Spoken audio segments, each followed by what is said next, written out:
Good morning. My name is Taylor Ray Curry. I'm a junior English major here at Spelman College. And today we're going to talk a little bit about Richard Wright's Native Son, and more specifically, the role of the women in the text. So the title of my presentation is Richard Wright's Native Daughters, Womanhood as Backdrop in Native Son. So some context of the literature. Native Son was written in 1940 by Richard Wright, and it deals really heavily in issues like racial oppression, poverty, very fragile familial relations in the urban black community, and just kind of some really, really dark themes.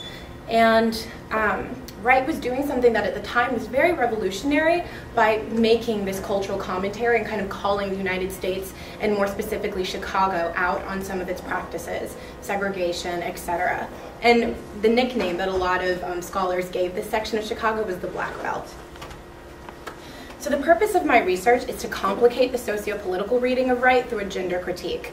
Because I read this for the first time earlier this year, and I was very excited because, rightly so, it is one of the most important books in the African American literary canon. But I really had a huge problem with how the women were portrayed, but I didn't know why I had a problem, and I didn't have the language to kind of articulate it. So I did some research to try to figure out what are other scholars saying about this, what's the conversation.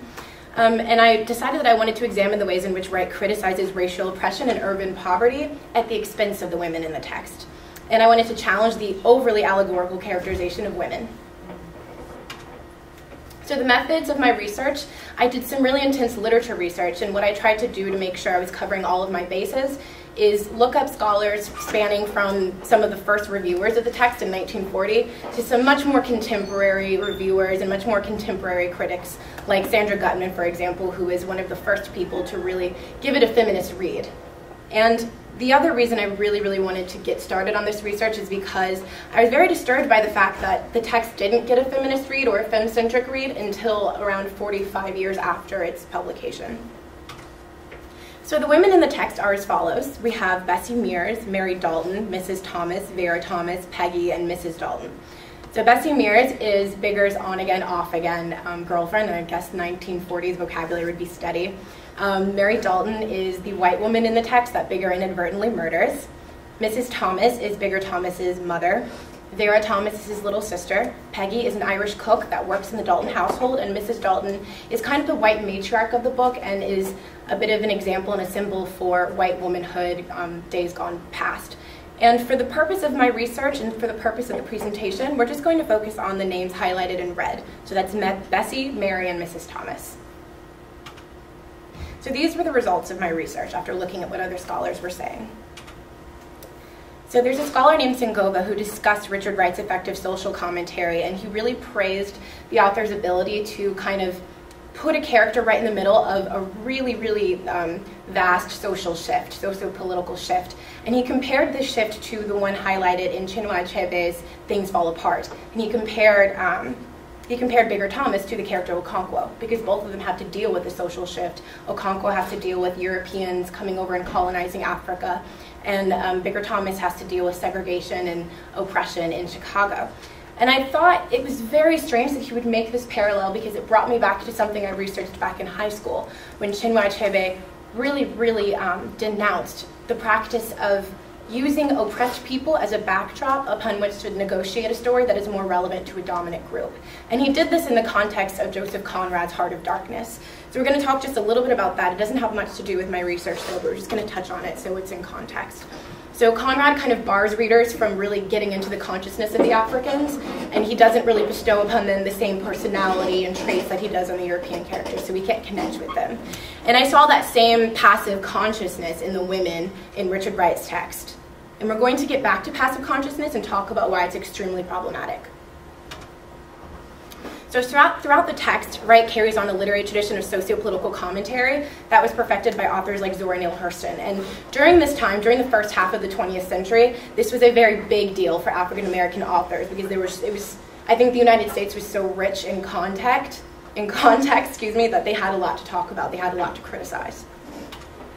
And so Wright's observations of the sociological issues of 1940s, racism, urban expansion, Marxist thought, liberal capitalist, it really positioned him to be both an artist and a participant observer. And this, again, was a huge trend for authors during this time period. And he does a great job at reconciling this, at having his political ideology and having his artistry, his literary art. But the issue is that in doing so, he confines the women in the text to completely ideological, symbolic spaces throughout its entirety.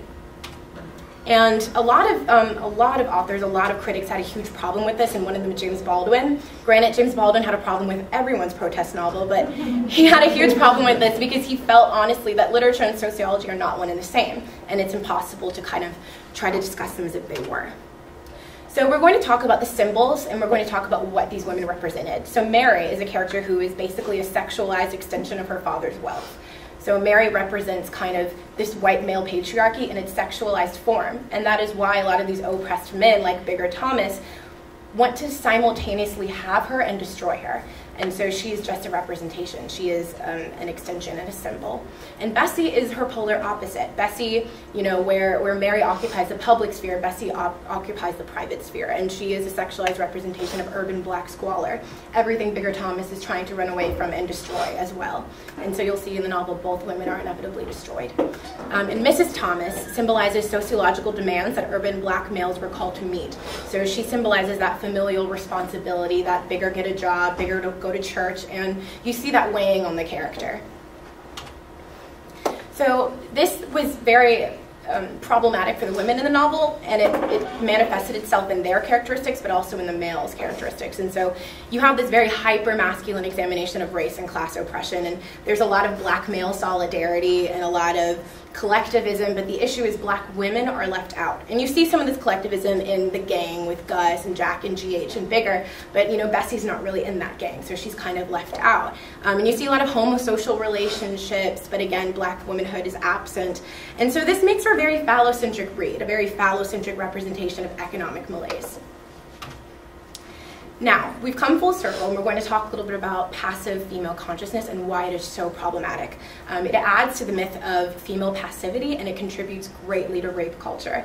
And you see a lot of examples of this in modern day literature still and in modern film. And I think a perfect example is, I know it's kind of macabre to say this, but a lot of the Disney princess movies really teach young women to kind of be passive and let things happen to them. And unfortunately, that really enforces some ugly stereotypes. And so two examples from the text that prove my assertions to be correct are found in the rape scenes, sex scenes, and murder scenes that involve Mary or Bessie. And both women are described as having sighed or expressed sentiments of resignation. They're giving up to a greater force, and it places femininity and masculinity in these very archaic roles, kind of putting them in a time machine back to these very, very old stereotypes. And so these are just chunks of the textual evidence. You guys can read that silently at your leisure. And this is in the HarperCollins edition, by the way, 223 and 86, respectively. And so, again, the lack of scholarship is what really motivated me to look into this, because, you know, for something that was written in 1940 for feminist reads to only pop up in 1985 is very disturbing. And, you know, initially at its publication, this text was seen as really scandalous and, you know, controversy, not because of the way it treated the women, but because of, you know, all of the poverty and all of the violence and all of the radical politics, all the leftism, but not because of these one-dimensional female characters who aren't really able to express their humanity in its entirety. So my conclusion is that Wright uses female characters as a backdrop upon which to tell a very phallocentric story of class warfare, racial oppression, political discrimination, male class distinction, and economic disparity. And again, these women are not able to express their humanity, and we never really get an in-depth analysis on their desires and their dreams and their future, only Bigger's. And I just decided to end on a happy note. Four authors who I feel do a great job at negating female passive consciousness in literature are Octavia Butler in books like Fledgling, Angela Carter, Nights at the Circus, J. California Cooper, Some People, Some Other Place, and Pearl Clegg in Babylon Sisters. But obviously these authors have many, many more books that really, really help with this issue. These are my references.